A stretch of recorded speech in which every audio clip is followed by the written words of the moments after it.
Bismillahirrahmanirrahim. Assalamualaikum warahmatullahi wabarakatuh. Selamat sore, salam sejahtera bagi kita sekalian. Shalom, salve, Om Swastiastu, Namo Buddhaya, salam kebajikan. Yang saya hormati Saudara Wakil Presiden, Saudara Gibran Rakabuming Raka, para Menteri Koordinator, para Menteri, para Kepala Badan, Ketua Dewan Ekonomi Nasional, Jaksa Agung, Kepala BIN, Kapolri, Panglima TNI, dan para penasihat khusus Presiden yang saya hormati.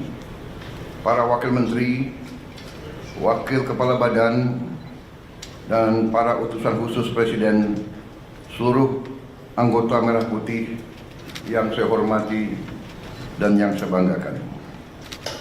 Pertama-tama tentunya sebagai insan yang bertakwa, marilah kita tidak henti-hentinya memanjatkan puji syukur kehadirat Tuhan Maha Besar, Tuhan Maha Kuasa. Bagi umat Islam, Allah Subhanahu wa Ta'ala, kita masih diberi karunia, masih diberi kesehatan, kita dapat berkumpul hari ini untuk melaksanakan sidang kabinet paripurna dari Kabinet Merah Putih, sidang paripurna yang ke-6 dalam 6 bulan pertama masa pemerintahan kita. Baru saja kita melewati tonggak 6 bulan pertama. Bisa dikatakan ini adalah semester pertama pemerintahan kita. Dan sekarang tibanya kita melihat raport kita. Apakah merah atau memuaskan atau cukup memuaskan atau sangat memuaskan.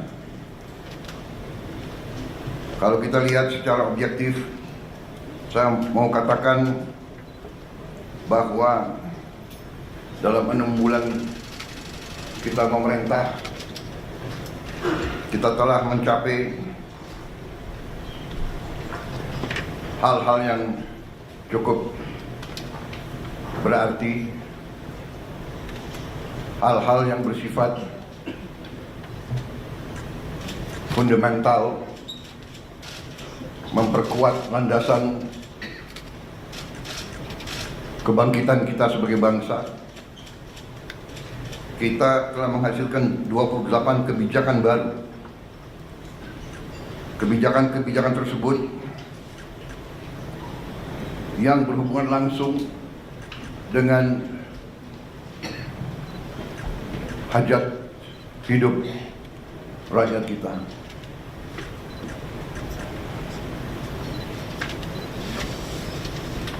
Hal-hal ini kita lakukan dalam waktu yang cukup singkat, yang tidak diperkirakan bahwa kita mampu mencapai itu dalam waktu yang singkat. Walaupun 28 kebijakan baru, namun produk-produk untuk mencapai kebijakan-kebijakan tersebut saya hitung mungkin lebih dari 100, bahkan mendekati 200. Jadi satu kebijakan mungkin membutuhkan beberapa produk. Apakah itu Kepres, apakah itu PP, apakah itu Perpres, apakah itu Inpres, apakah itu sekedar hanya surat edaran. Tetapi Inilah bagaimana kita menjalankan roda pemerintahan. Saudara-saudara sekalian, saya ingin kita secara objektif menilai diri kita. Kalau kita tidak objektif, kita bisa masuk jebakan bahwa kita menganggap diri kita sudah mampu, padahal kita tidak mampu. Kita sudah melihat bahwa arah kebijakan kita benar, padahal tidak benar. Saya ingatkan agar kita sadar bahwa pemerintahan sebuah republik, apalagi republik sebesar kita, republik yang mewadahi dan menaungi 280 juta manusia lebih.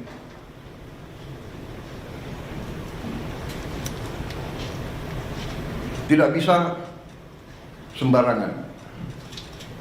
Bisa diibaratkan sebuah pendulum di atas bergerak sedikit, tapi pendulum yang di bawah bergeraknya sangat lebar. Keputusan yang keliru di atas akibatnya tidak mudah bagi mereka yang paling di bawah. Kita harus ingat juga azimut sebuah kompas. Kita deviasi sedikit di awal, setelah kita berjalan beberapa ribu meter bahkan kilometer, itu deviasinya sangat besar. Di awal deviasi kita 1 derajat, di ujungnya sudah menyimpang jauh sekali. Saudara-saudara, dalam memerintah, saya ingatkan kepada kita sekalian bahwa sumber kekuasaan kita, sumber wewenang kita adalah Undang-Undang Dasar Negara Republik Indonesia tahun 1945. Kita sering mengucap itu, kita sering menyatakan bahwa Pancasila adalah dasar negara dan kita selalu mengacu pada itu. Tapi marilah kita jujur kepada diri kita sendiri. Apakah kita benar-benar sudah menggunakan Pancasila dan Undang-Undang Dasar 1945 dengan sebenar-benarnya atau tidak? Karena menurut pendapat saya, Undang-Undang Dasar kita, Undang-Undang Dasar 1945, sungguh suatu produk yang luar biasa. Tetapi sebagaimana saya katakan, menurut pendapat saya, elit bangsa telah sadar atau tidak sadar deviasi daripada Undang-Undang Dasar 45.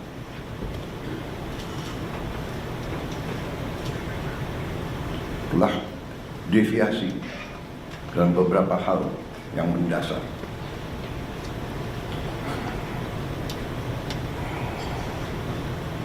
Kalau kita deviasi yang saya katakan, di awal penyimpangannya sedikit, di ujungnya penyimpangannya besar. Saya ingatkan bahwa rancang bangun Undang-Undang Dasar 1945 kita luar biasa. Rancang bangun yang telah dibuat oleh pendiri bangsa kita luar biasa. Kenapa? Karena pendiri-pendiri bangsa kita mengalami penjajahan, mengalami imperialisme, mengalami penindasan, mengalami kapitalisme yang dibuat untuk menjaga bahwa rakyat kebanyakan tetap miskin. Pendiri-pendiri bangsa kita mengalami penjajahan imperialis. Dua imperialis yang dialami, Barat, Belanda, dan Jepang. Sekarang kita baik, dan kita harus baik. Kita tidak mau dendam. Kita tidak dendam sama bangsa Belanda, tidak dendam. Kita tidak dendam dengan bangsa Jepang. Tapi kita pernah dijajah, pernah ditindas. Kekayaan kita diambil terus-menerus.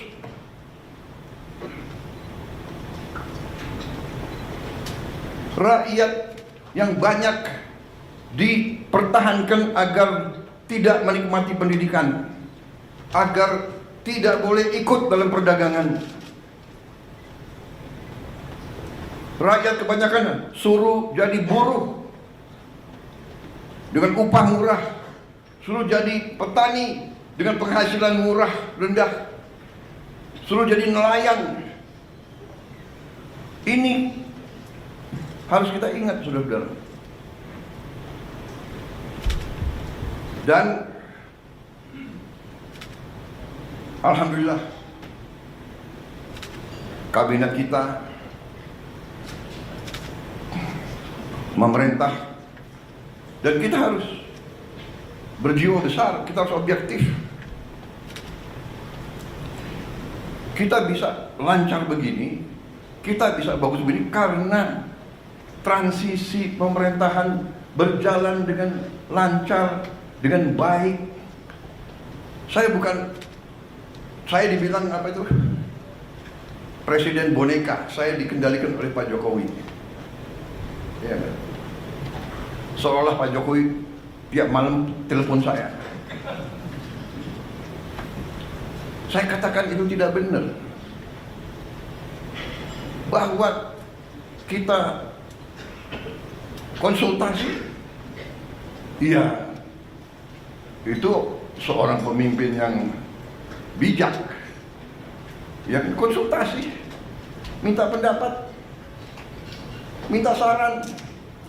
Beliau 10 tahun berkuasa. Saya menghadap beliau, nggak ada masalah. Saya menghadap Pak SBY, tidak ada masalah. Saya menghadap Ibu Mega, tidak ada masalah. Kalau bisa menghadap Gus Dur, nggak bisa. Bisa menghadap Pak Harto, ya menghadap Bung Karno kalau bisa. Loh, minta pandangan, minta saran. Pak Jokowi berhasil 10 tahun, orang suka tidak suka. Masalah ijazah dipersoalkan. Nanti ijazah saya ditanya-tanya. Iya kan? Ini ada wartawan banyak ya. Bukan, saudara-saudara ya. Kita ini di mana-mana saya katakan, dunia ini sedang penuh ketidakpastian. Ya. Dunia penuh dengan ketidakpastian. Kita rasakan sekarang. Kita rasakan, kita jujur, kita rasakan. Sekian puluh tahun kita menjadi the good boy. Ya kan? Ada negara yang besar, negara yang kuat. Bilang ke kiri, ya monggo. Bilang ke kanan, monggo. Kita ikut World Bank, kita ikut IMF, kita ikut, ya kan? Tapi globalisasi, ya kita ikut. Tapi sekarang yang meninggalkan sistem yang mereka bangun, mereka sendiri. Free trade, monggo. Kita bingung jadinya. Yang dibilang Menteri Keuangan sedang di luar negeri ya. Sekarang ekonom-ekonom yang belajar sekian puluh tahun, sekarang harus belajar lagi. Prof, iya kan? Udah harus belajar lagi. Dan memang kita perlu belajar lagi. Tapi kalau saya, kita punya Undang-Undang Dasar 45 yang merancang itu, yang membentuk itu, mereka yang melihat dan merasakan, oh, imperialisme kayak begini, penjajahan kayak begini. Mengalami Belanda, Jepang, mengalami pergolakan 28 tahun kita merdeka, 28 tahun kita merdeka, tidak pernah berhenti dari campur tangan asing. Peristiwa Madiun seolah itu komunis, ternyata yang membawa Musuh Semaun semua itu adalah Belanda. Difasilitasi oleh Belanda. Belanda kuasai Batavia, semua lapangan terbang dikuasai. Bagaimana dia bisa sampai Madiun? Terus DITII, dokumen keluar. Belanda, bahkan bukan DITII, Snoek Hoogronya juga Sandi Yuda, intelnya Belanda. Saudara-saudara, ini saya sampaikan terus karena kembali kita punya kekuatan Undang-Undang Dasar 45, khususnya di bidang ekonomi adalah pasal 33. Kalau disimak, setiap negara yang sedang bangkit punya semacam pasal 33. Jadi saudara-saudara, 6 bulan yang kita telah kerjakan, ternyata menurut saya kita boleh bangga dengan prestasi kita. Dan untuk itu saya ingin mengatakan bahwa sungguh-sungguh saya apresiasi, saya terima kasih kepada semua menteri, wakil menteri, kepala badan, wakil kepala badan dalam tim kita, dalam kabinet merah putih. Saya merasa kita bisa mencapai ini karena kerjasama yang baik di antara kita. Saya merasakan teamwork.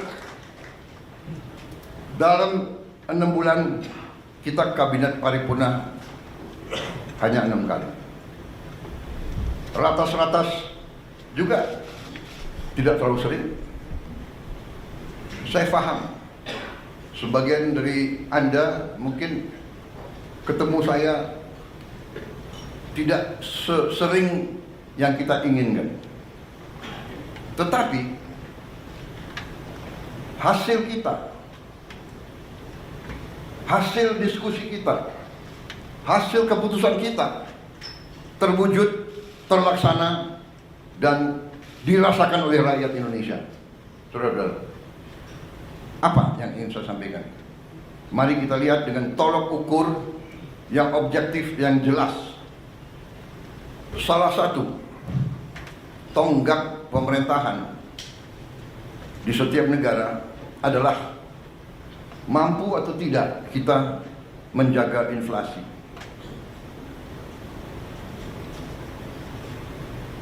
Inflasi kita salah satu terendah di dunia, mungkin di antara 5 negara yang terendah di dunia. Mungkin inflasi yang lebih rendah dari kita, mungkin Tiongkok ya, Mendagri.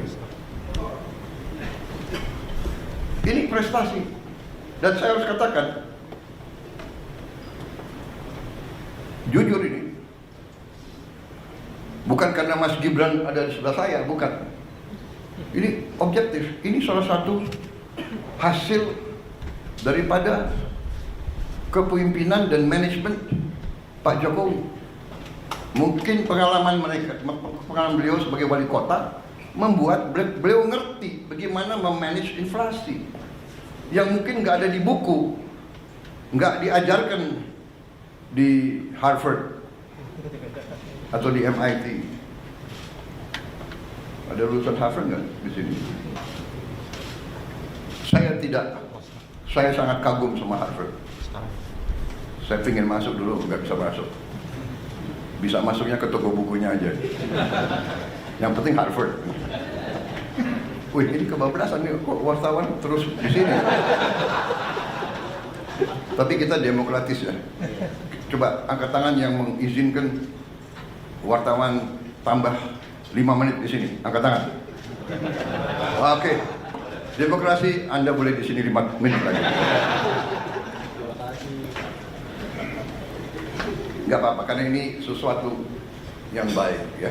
Bahwa saya sebagai, bisa dikatakan saya adalah di sini apa ya, sebagai manajer tim ya. Loh, kalau tim saya berhasil ya saya harus muji dong. Benar nggak? Nggak apa-apa. Saya merasa teamwork kita bagus.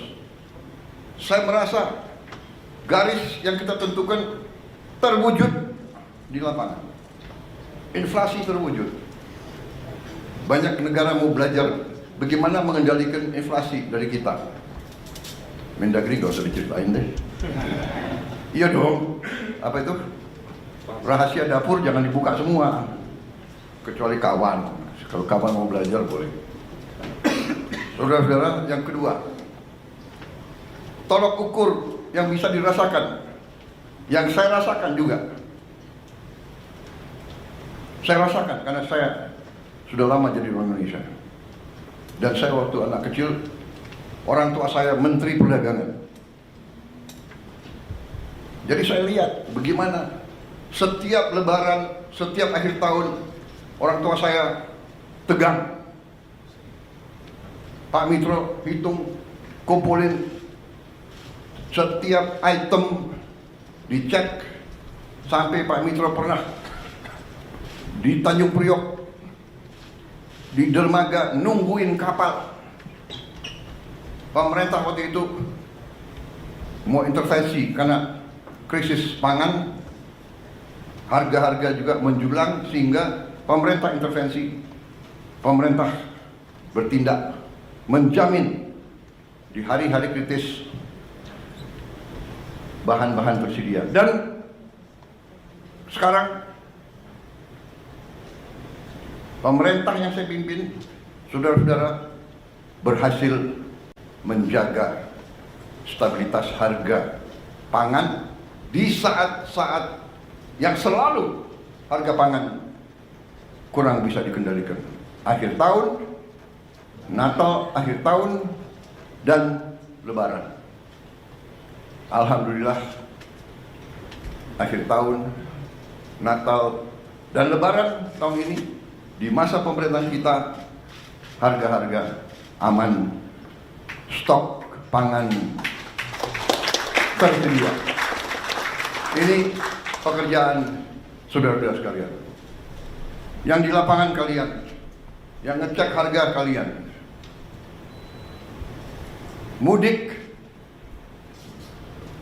berjalan dengan lancar. Saya dapat laporan mudik kita adalah sekarang terbaik sepanjang sejarah. Angka kecelakaan terendah sepanjang sejarah, turun 30%. Dan meningkat yang mudik, lebih besar dari tahun yang lalu. Ada kelompok-kelompok negatif ya. Oh, mudiknya berkurang. Kalau lancar dibilang mudiknya berkurang. Tidak, lancar karena pengendaliannya lancar. Dan ada keberanian ambil keputusan oleh menteri-menteri kita, oleh Kapolri, oleh Panglima TNI, oleh Menteri Perhubungan, memberi saran kepada saya, Pak, bisa nggak kita laksanakan work from everywhere? Ini baru juga ini saya kira. Di dunia ada work from everywhere. Orang Indonesia kalau kreatif boleh juga. Jadi mereka pulang sudah jauh sebelum libur. Kalau itu Indonesia semangat itu. pulang sebelum libur. Tapi ini ya, ini keberanian ambil keputusan. Saya bilang, oke, saya ambil tanggung jawab, silakan. Jadi ini tolok ukur tonggak yang bisa dirasakan. Belum lagi masalah-masalah sekian puluh tahun yang lalu, hutang orang kecil yang sebenarnya sudah dihapus oleh bank-bank masih dituntut. Jutaan petani kita, jutaan rakyat kecil kita tidak bisa pinjam lagi, terpaksa dia pinjam dari rentenir, dari pinjol, pinjaman online, rentenir yang gila, bunganya harian, luar biasa. Kita hapus, kita ambil tindakan-tindakan yang harus kita ambil dengan beberapa risiko. Tetap dalam kerangka pengendalian APBN yang prudent. Kita disiplin kepada diri kita sendiri. Kita menjaga bahwa kita pelihara defisit kita tetap 2,5% dari GDP kita.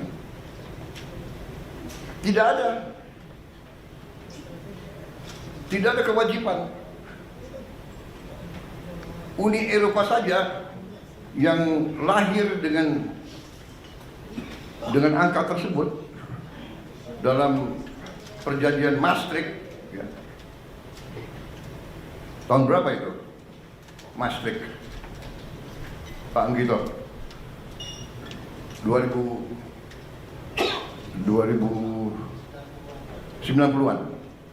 Maastricht Treaty mematok defisit anggaran untuk anggota-anggota Uni Eropa di 3%. Kita karena ingin menjadi nice boy, kita ikut Maastricht Treaty. Untuk kita tidak akan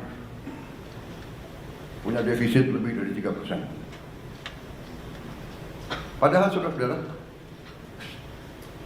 Jerman, Prancis, Italia, mereka sudah jauh di atas 3%.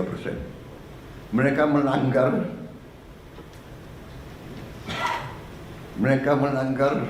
standar yang mereka lakukan sendiri. Indonesia masih menjaga di bawah 3%. Karena itu hutang kita termasuk, ya, perbandingan hutang kita terhadap GDP kita termasuk salah satu terendah di dunia. Saudara-saudara, pengendalian manajemen perekonomian kita cukup prudent, cukup hati-hati. Dalam kehati-hatian itu, salah satu juga yang kita bisa dan boleh bangga adalah kita melaksanakan penghematan besar-besaran. Penghematan besar-besaran inilah yang memungkinkan kita melaksanakan program-program yang strategis. Yang pertama, saya juga sampaikan penghargaan saya bahwa kita mampu menggelar roll out program makan bergizi gratis kita. Tanggal 6 Januari di roll out dan terus menerus dilaksanakan kayak di belakang-belakang dengan kehati-hatian, tahap demi tahap,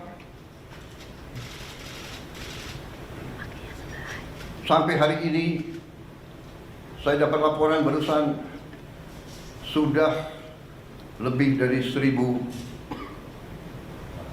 titik. 1.000 berapa? 1.286.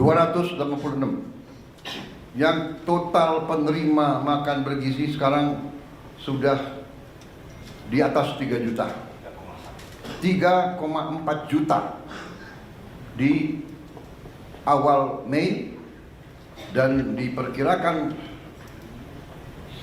akhir Mei akan mencapai 4 juta.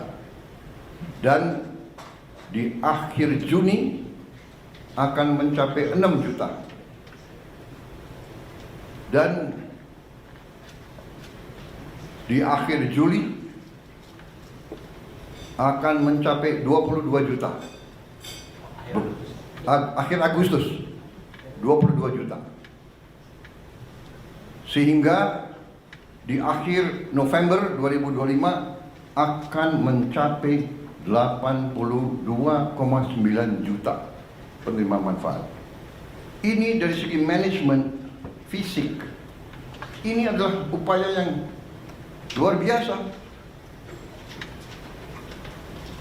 Kita selenggarakan catering untuk acara perkawinan yang tamunya 3.000 orang aja, ya kan? Setengah mati itu catering, benar gak? Dan tidak sering bahwa catering itu ada yang keracunan. Makan biasanya catering itu kalau di kawinan catering makannya ya begitu-begitu aja kan? Sudah mahal, ya kan?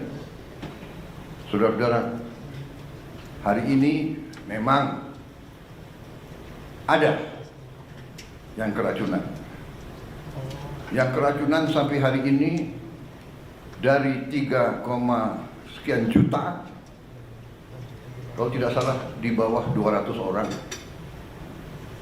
Yang nginep, yang rawat nginep hanya 5 orang.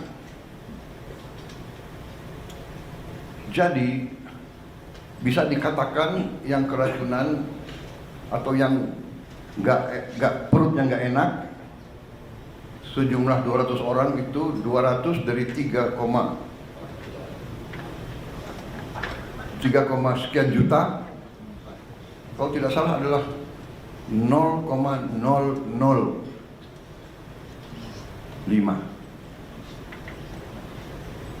Berarti keberhasilannya adalah 99,99%.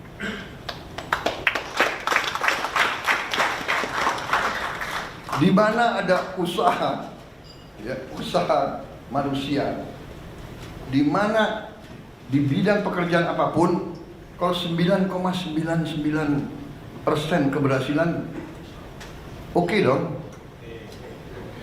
Walaupun kita tidak boleh cepat puas, Pak Dadan ya. Kita harus lihat nanti Desember 2025. Tapi saya hargai karena Kepala Badan BGN dan seluruh jajarannya mengatakan, Pak, sasaran kita adalah zero penyimpangan, zero kesalahan. Dan kita mengerti, tidak gampang. Di dapur itu yang bekerja 50 orang, satu dapur yang bekerja 50 orang, ya kan? Yang saya sidak bagus, pakai tutup kepala, sarung tangan, baju kayak apa itu? APD.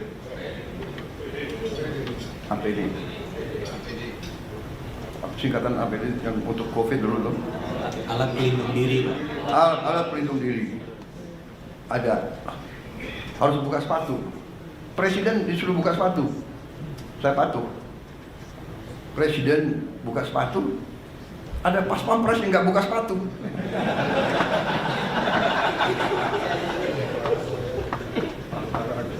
Dia semangat harus menjaga. Masa ada pas pampres lari-lari nggak pakai sepatu? Ya tapi di dapur ya buka sepatu, ya kan? Sama kita masuk ICU. Nggak ada alasan masuk ICU buka sepatu. Tapi maksud saya adalah ini adalah sesuatu prestasi. Saya sendiri terus begini. Jadi makan bergizi digelar yang orang tidak mengira, banyak yang tidak mengira, banyak yang nyinyir, banyak mengatakan impossible. Nah itulah kita buktikan dengan niat baik, dengan tekad, dengan menggunakan rumus-rumus yang benar. Pemerintahan itu matematik kok. Kalau niat baik, rumus benar, pelaksanaannya bertekad yang baik, insya Allah akan mencapai sasaran. Tapi kalau kita punya niat yang tidak baik, pemimpin sudah datang niat untuk cari kekayaan dirinya, kekayaan kelompoknya, kekayaan partainya. Nah, ini pasti menyimpang. Sudah pasti. Tidak usah orang pinter untuk menilai seperti itu. Makanya saya terima kasih. Ini sesuatu yang objektif. Makan bergizi berjalan. Apakah ada kekurangan? Ada. Dan kekurangannya itu juga karena adat istiadat budaya kita juga. Saya masuk satu ruangan anak-anak 30 orang, yang 20 mau pakai sendok, ada 10 yang nggak mau pakai sendok. Ya, tidak salah dia terbiasa makan tidak pakai sendok, tapi kita mendidik dia, kita mengajarkan dia cuci tangan. Jadi bisa saja yang keracunan adalah hal-hal seperti itu, hal-hal sepele, tapi mendasar. Dan mungkin gurunya ya sayang sama anak-anaknya,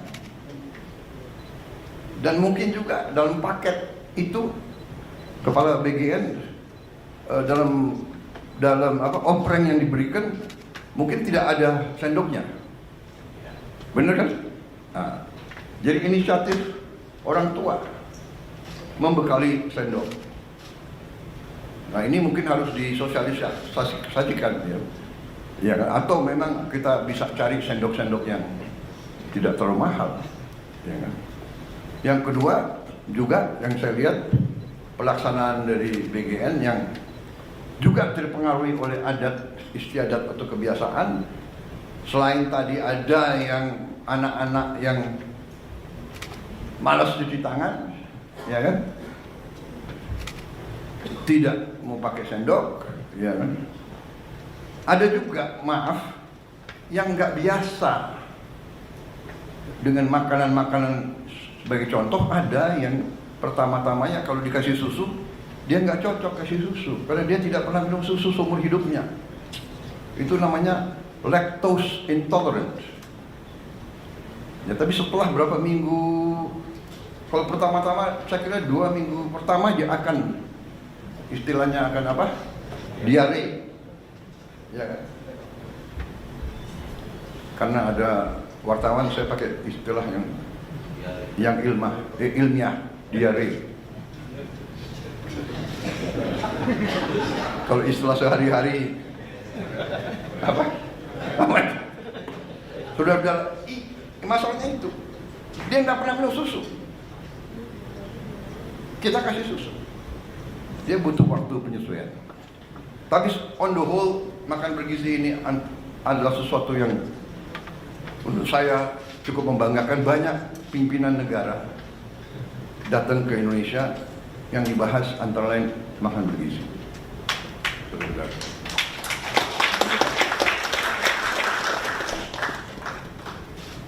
Tanggal 7, yaitu lusa, tokoh dunia namanya Bill Gates akan datang ke kita, minta ketemu saya. Sudah cukup lama beliau minta ketemu, kalau tidak salah ya suratnya dari November ya, minta ketemu. Saya antara lain mau menyatakan dukungan dan penghargaan atas makan bergizi kita.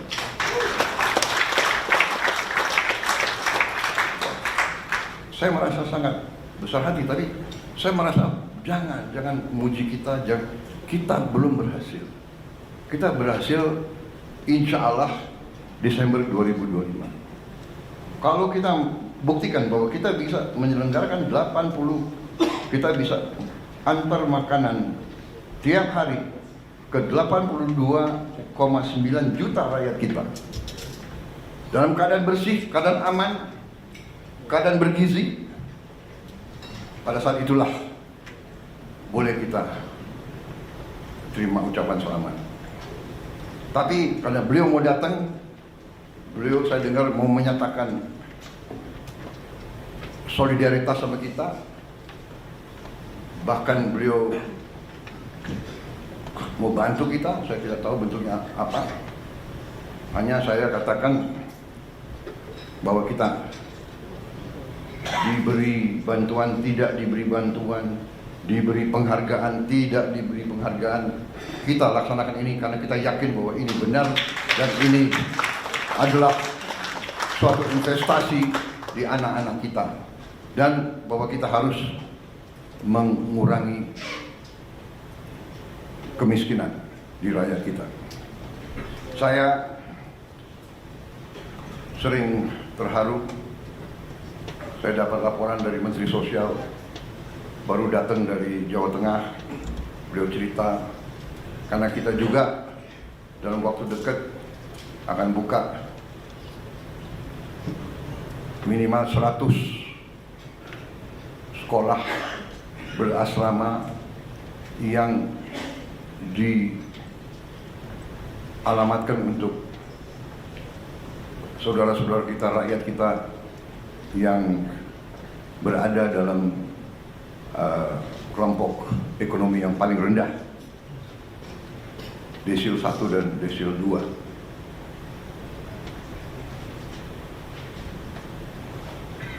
Niat ini mungkin akan terwujud dalam tahun ini juga.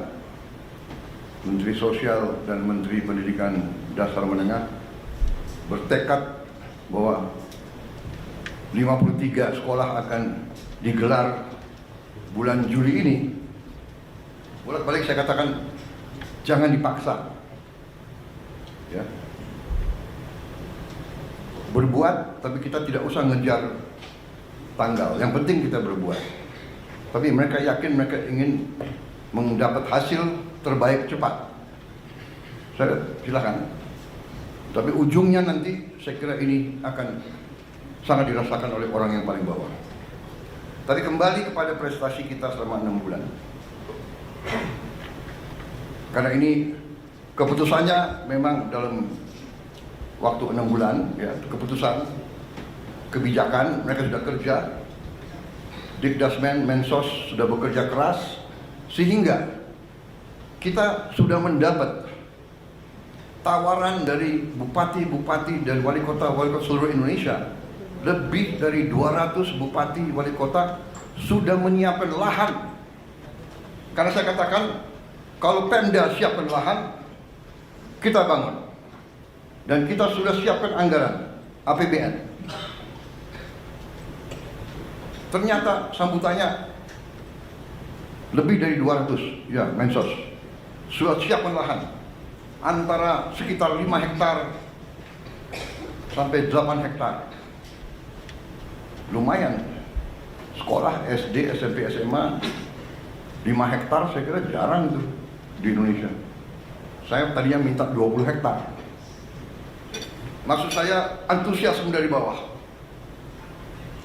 Jadi Dikdasmen sama Kemsos dibantu KL-KL lain merencanakan ini sudah sangat teliti sampai mereka tahu titiknya di mana. Dan ini nanti sekolah-sekolah ini di titik kantong-kantong kemiskinan yang paling susah, paling miskin itu kita dirikan. Mereka sudah sampai demikian, mereka sudah tentukan, persiapannya sudah cukup matang. Ini saya kira akan dimatangkan 2-3 minggu lagi dan akan dilaksanakan dengan baik. Dan kita sudah merancang biaya pembangunan kampus tersebut yang cukup menurut saya hemat tapi bagus. Kemudian saudara-saudara, salah satu prestasi kita yang dirasakan, yang real dan tidak bisa dibuat-buat adalah bahwa produksi beras dan jagung kita, saya dapat laporan sekarang sangat berhasil, bahkan dibandingkan dengan tahun-tahun terdahulu produksi kita cukup bisa dikatakan tertinggi. Saya dari Sumatera Selatan. Hasil di Sumatera Selatan produksi berasnya yang tiap tahun berkisar 3 juta ton. Tahun ini mereka yakini akan mencapai 4 juta ton. Artinya apa? Peningkatan 25%. Saya kira di seluruh dunia ini salah satu prestasi. Dan kita harus mengakui kalau kita berbuat baik, jangan kita rendah diri. Ini prestasi kita. Kemudian serapan pemerintah, yaitu jumlah tonase beras yang sekarang berada di tangan pemerintah, saya dapat laporan adalah tertinggi sepanjang sejarah NKRI.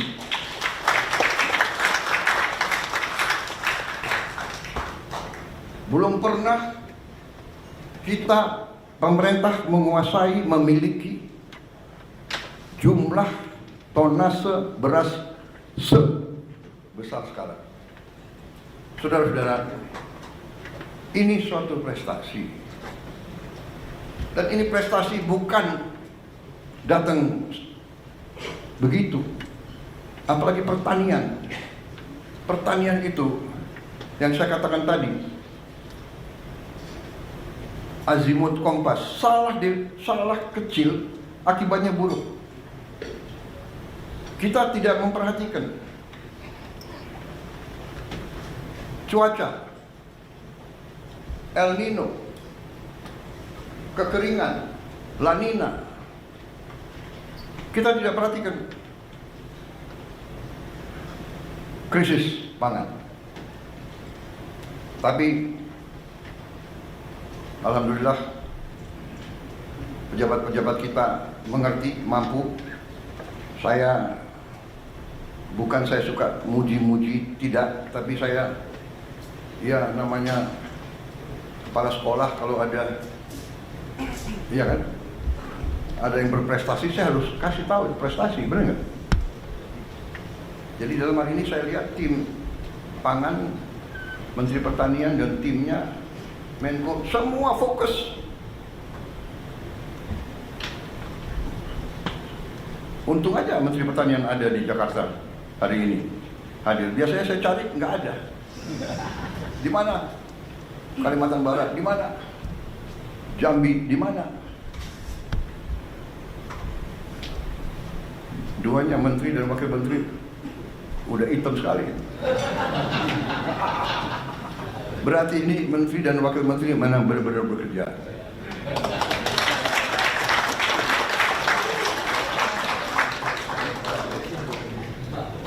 Kalau nggak hitam malah saya curiga.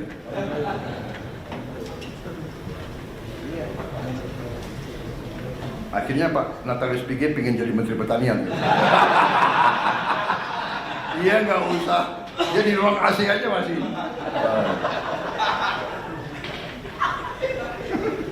Saudara-saudara, ini suatu prestasi saya. Saya merasakan karena hari ini saya terima tadi pagi, saya terima saudara Hun Sen dari Kamboja. Dia 38 tahun jadi Perdana Menteri. Sekarang dia naik jadi Presiden Senat, ya. Dia datang, yang pertama dia bicara, karena tadi yang jemput beliau adalah Menteri Dalam Negeri, ya. Yang pertama disampaikan adalah kami perhatikan bahwa prestasi Indonesia luar biasa. Produksi berasnya sangat naik sampai berlimpah. Ini akan berpengaruh kepada kita. Karena biasanya Indonesia beli beras dari kita. Tapi tahun ini Kamboja harus cari pasar baru. Karena Indonesia tidak akan impor. Benar tadi Mendagri. Datang ketemu saya, itu lagi yang disampaikan. Selamat, sukses. Produksi saudara luar biasa. Kemudian kebijakan-kebijakan yang saudara ambil ya, menjadi perhatian. Kita sih dinilai tidak dinilai, kita hanya kerja, kita tidak mau. Tapi alhamdulillah, ya kan? Dan kita nggak boleh takut. Jadi kalau ibarat kita di kelas, di sekolah, ya kan? Kalau kita belajar benar, kita ikut ujian yang benar, nilai kita bagus, pasti ada yang nggak suka sama kita kan? Yang nggak mau belajar nggak suka sama kita, ya kan? Wah dia mau lulus sendiri gitu. Padahal belajar, bekerja gitu. Kita tidak berbuat yang aneh-aneh, ya. Pakai logika. Jadi waktu berapa bulan yang lalu, yang saya katakan prestasi ini kita bisa surplus produksi Februari, Maret, April, Mei, yang Menteri Pertanian tidak sedikit jasanya Pak Jokowi sebagai Presiden. Benar Menteri Pertanian?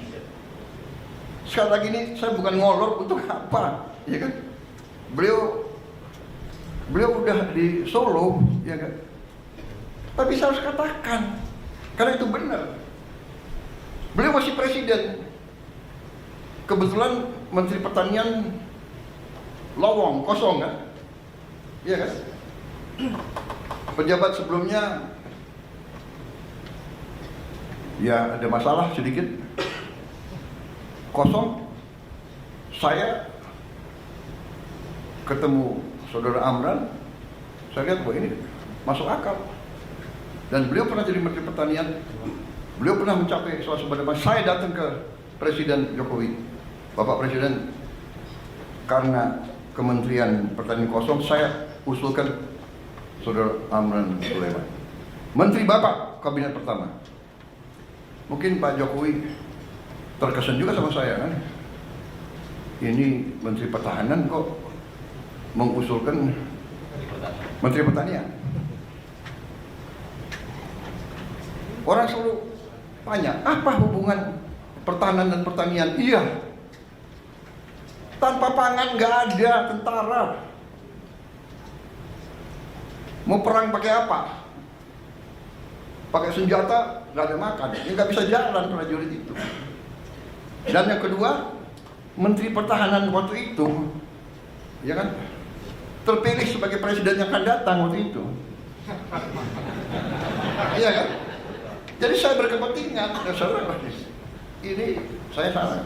Pak Jokowi, dalam hati Pak Jokowi berpikir pasti begini. Nanti Mas Gibran tanya beliau, tanya Bapak. Nah, ini Menhan saya kan ketua Gerindra. Kenapa nggak usulkan kader Gerindra? Nah, karena saudara-saudara, ini saya ajakkan. Karena kalau udah urusan negara, bangsa dan rakyat, partai harus kedua. Partai harus kedua. Saya pun dari partai-partai yang ada, saya selalu minta, Anda silakan, tapi saya minta yang saudara ajukan yang terbaik, yang capable. Konsensus kita adalah seperti itu. Benar Pak Sur? Benar Pak Ketua Golkar? Benar kan? Mas Ahaye benar? Caimin? Silahkan. Tapi saya minta yang terbaik. You yakin? Saya terima. Alhamdulillah. Jadi saudara-saudara, akhirnya Pak Jokowi terima, beliau dilantik, dan Kita lihat masalah, beliau lihat masalah, kita datang lagi ke Pak Jokowi. Saya ingat berapa kali saya didampingi Panglima TNI dan Kapolri. Kenapa? Panglima TNI dan Kapolri ikut urus pangan. Karena pangan adalah sumber dari sebuah negara. Kalau pangan tidak aman, negara tidak aman. Dan mereka sadar kalau tidak aman, yang pusing tentara dan polisi. Saya datang didampingi Panglima TNI, Kapolri, Menteri Pertanian, Menteri Keuangan, minta dana tambahan untuk apa? Mengatasi kekeringan. Dan cara mengatasi kekeringannya apa? Sangat sederhana. Ternyata Menteri Pertanian mengatakan, Pak, ini kalau tidak ada air, kita nggak bisa. Tapi Pak, ada jalan keluar. Kenapa? Karena di Indonesia banyak sungai yang tidak pernah kering. Di Jawa Timur Kali Berantas, di Jawa Tengah Bengawan Solo, di Jawa Timur Citarum, di Jawa Barat Citarum, di Jambi, di Riau, di Sumatera Selatan, di Kalimantan, luar biasa itu sungai-sungai. Yang besar, kuncinya adalah pompa. Waktu itu kita cari uang untuk 80.000 pompa yang harus kita adakan sebelum musim tanam. Ya setengah mati waktu itu. Sudah dapat itu, saya nggak tahu Menteri Pertanian silapnya kayak apa, ya kan? Uang-uang dari mana beliau alihkan? Kita berhasil datangkan sekian puluh ribu pompa. Yang pasang siapa? Yang terpaksa kita minta lagi dari TNI, dari Polri, bantu. Akhirnya alhamdulillah sekarang kita aman karena tindakan sekian bulan yang lalu, sekian tahun. Jadi sekali lagi saudara-saudara, saya mau katakan, alih kekuasaan, transisi yang baik, ya, pendahulu mendukung pengganti, serah terima yang baik, kita akan maju. Makanya saya katakan, pembangunan bangsa, perjalanan bangsa itu adalah sebuah usaha panjang. Karena itu saya mengajak kita menghadapi paradigma baru, bahwa untuk rakyat, kalau sudah kepentingan rakyat dan bangsa, semua pemimpin harus bisa kerjasama. Dan kabinet paripurna hari ini adalah di mana saya mengatakan terima kasih kepada semua anggota Kabinet Merah Putih. Kita telah buktikan 6 bulan pertama, kita buktikan kerjasama kita baik, teamwork kita baik. Di sana sini ada keseleo, wajar. Ada khilaf, wajar. Karena kita ada menteri-menteri yang sudah senior, sudah lama pengalaman. Ada yang baru, ya kan? Ya kan, baru menjabat. Saya aja baru menjabat berapa hari presiden, salah jalan di Istana Merdeka. Bener, cari WC, di mana WC? Wajar. Jadi kita sudahlah, saya ya kan ada mungkin juru bicara saya keseleo. Ya namanya manusia, dia juga baru menjabat, benar nggak? Iya kan? Kalau yang senior salah bicara, salah. Ya. Erlangga salah bicara, nggak bisa. Benar nggak? Ini yang baru-baru ini, benar nggak? Natalius Pigai, ya semua maklum lah. Pak Natalius Pigai itu sekarang pakai sepatu, pakai kaos kaki. Ini nanti dicek loh, anggota kabinet yang nggak pakai kaos kaki ini. Gusipul. Saya kenal beliau tuh. Dulu nggak pakai kaos kaki. Jadi saudara, ya apa yang kita mencapai ini bukan hal-hal kecil. Saya kira buruh mengatakan bahwa sekarang hampir semua kesulitan mereka pemerintah sekarang paham, dan pemerintah sekarang akan membela dan memperjuangkan hak-hak buruh. Tapi saya juga ingatkan kepada buruh kita akan bela Anda karena Anda anak-anak kami. Tapi ingat, kita juga harus mengerti kepentingan para pengusaha, karena para pengusaha itu yang punya pabrik-pabrik. Kalau mereka merasa susah, mereka bisa angkat kaki dari sini. Jadi kita sekali lagi Indonesia Incorporated, kerukunan. Bahkan dari mereka pemimpin buruh yang Pak, kalau bisa Bapak kumpulkan Pak 150 dari kami, tolong kumpulkan 150 tokoh-tokoh pengusaha. Ini permintaan mereka. Bapak kumpulkan di istana mana, mari kita bahas kesulitan kami langsung para pengusaha, dan kita cari jalan-jalan yang baik.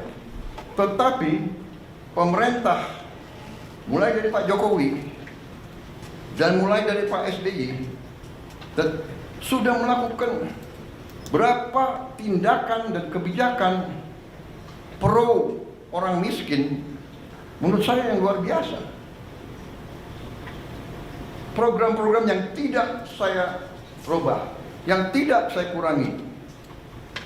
Ya, di sini ada wakil dari Kementerian Keuangan, ada 2 wamen,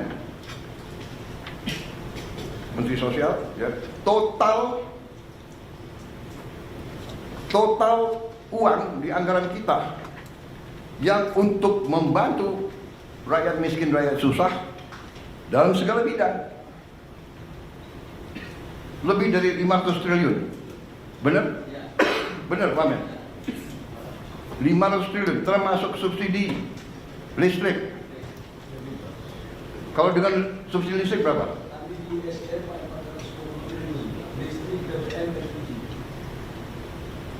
Di Kemsos 500.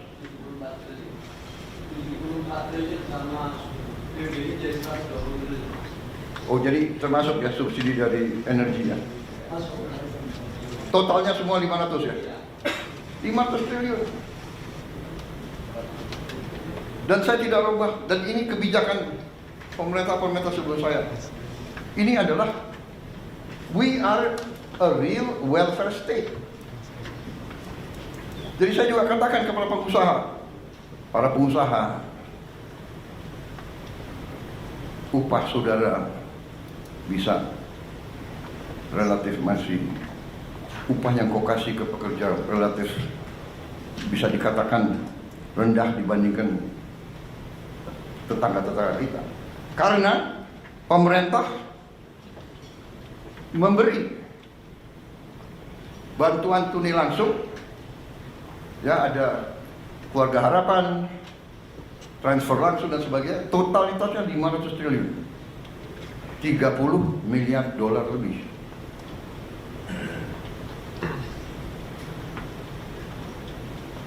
Belum makan bergizi, ini keberpihakan lagi, anaknya buruh, anaknya semua diberi makan, yang nanti akhir tahun ini jumlahnya adalah 170 triliun, berarti 10 miliar dolar lebih.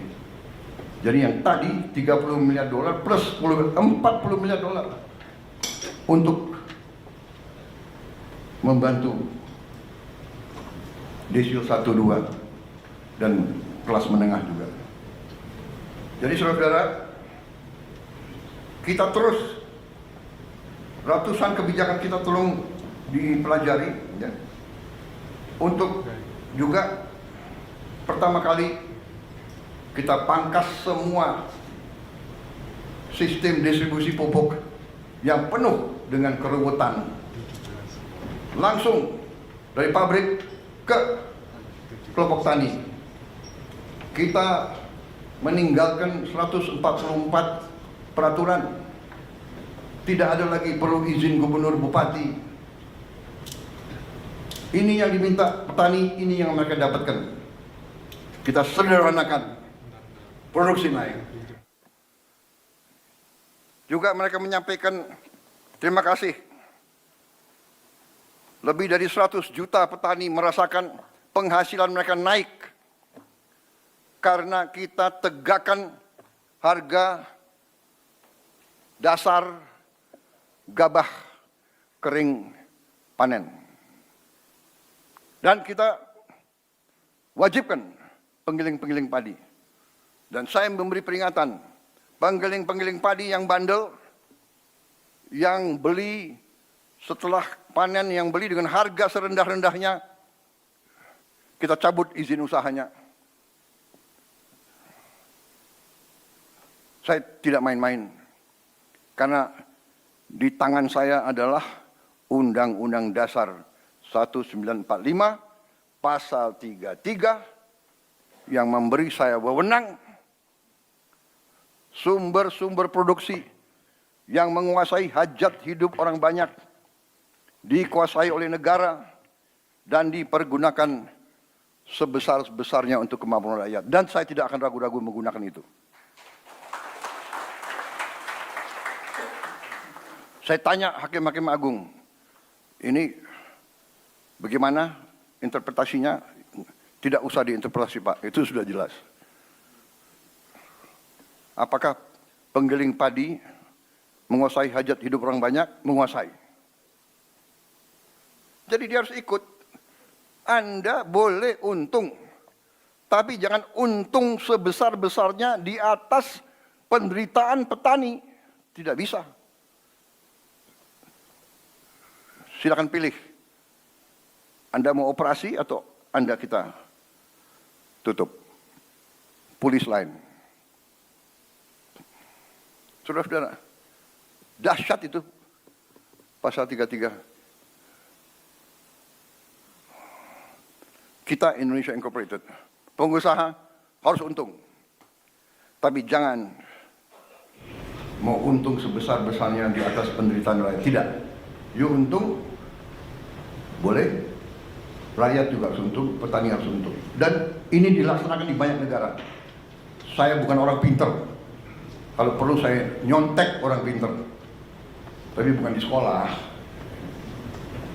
Best practice, boleh kita copy. India sudah melaksanakan ini sudah puluhan tahun. Alhamdulillah, dengan ketegasan kita, petani merasakan. Mereka mengatakan belum pernah menerima penghasilan setinggi ini musim panen yang kemarin. Jadi ini terus ya. Saya dapat laporan stok beras tadi sudah saya katakan tertinggi selama 57 tahun terakhir. Saudara-saudara, ini semua sudah kita capai. Salah satu prestasi kita adalah, ini wartawan kok lebih dari 5 menit ya. Demokrasi, bagaimana? Boleh terus atau tidak? Terus. Boleh. Nanti kalau bagian saya marah-marahin menteri, nah kalian keluar. Ini kalau muji-muji boleh di sini ya. Jadi saya sekarang ini harus cari-cari kesalahan menteri-menteri saya ini.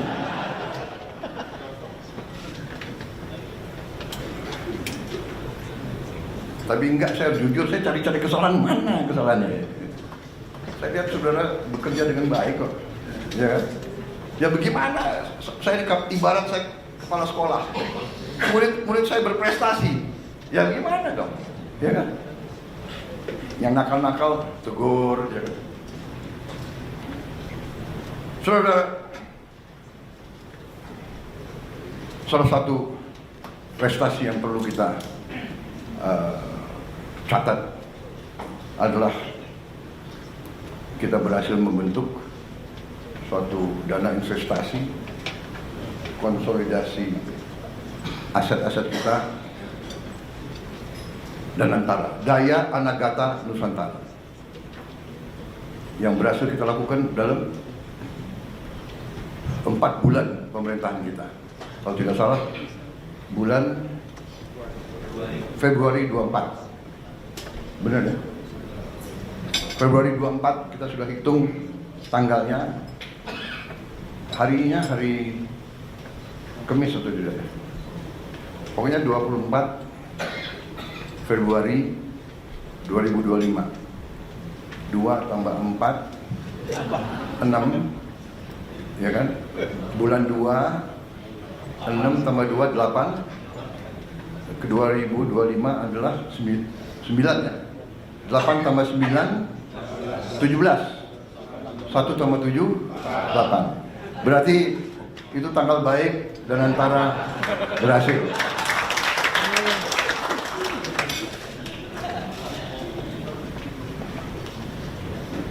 Anda tahu sejarah angka 08 itu? Yang kasih angka itu Pak Luhut Panjaitan. Karena beliau komandan, saya wakil. Wah, aku komandan. 09 aku. Kok 08? Siap. Melekat terus. Sampai presiden harus angka 8. Saudara-saudara, dan antara ini sesuatu yang luar biasa. Yang kita tidak sadari bahwa kita begitu kaya.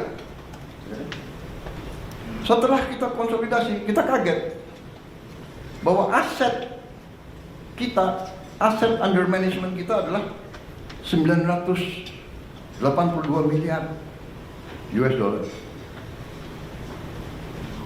Tapi kita konservatif, kita mengatakan ya sekitar 900 lah, ya kan? Dan kita katakan ini aset under management. Ya. Ada yang mengatakan ini dan itu, ya, ada TBK saham, tapi kita manage itu. That's what we are saying. Tahu-tahu kita baru sadar ada aset lagi. Saudara-saudara, Senayan itu, kompleks GBK Senayan, itu nilainya, saya diberitahu oleh para pengusaha, nilainya adalah 25 miliar dolar 10 tahun yang lalu. Jadi sekarang mungkin nilainya naik. Pak Rosan, mungkin apa? 30 miliar? 30 ada. Berarti kalau 982 tambah 30, kita sudah tembus 1 triliun US dollar. Yang terus terang aja banyak pemimpin kita tidak mengerti. Nah ini kadang-kadang pandainya beberapa birokrat kita, aset disembunyikan. Saya minta menteri-menteri kaji, menteri-menteri yang punya aset banyak.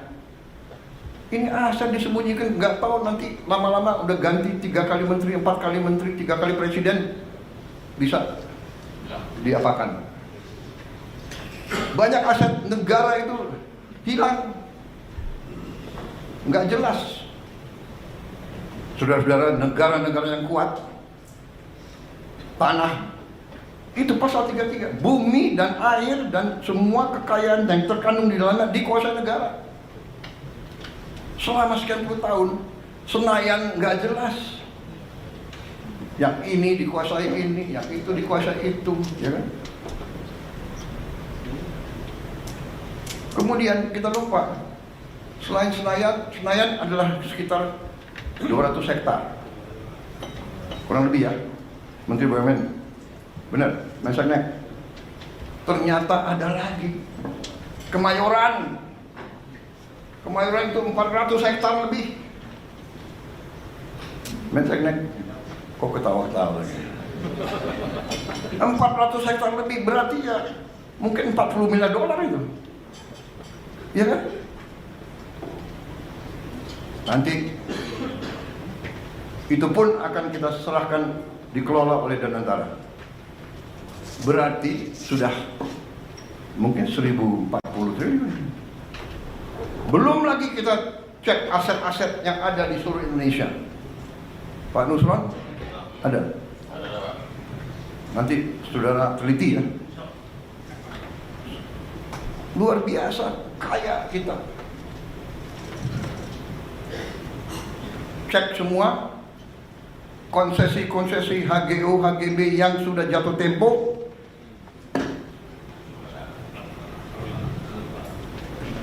Kembali ke negara.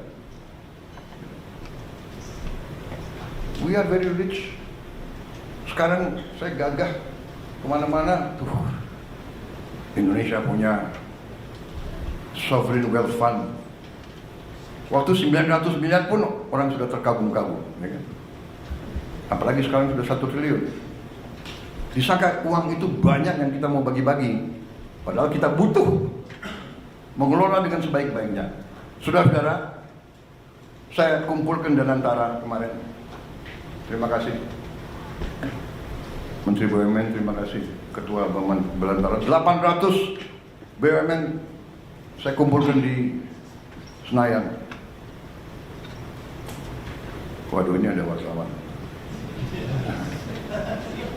Baik, terima kasih wartawan.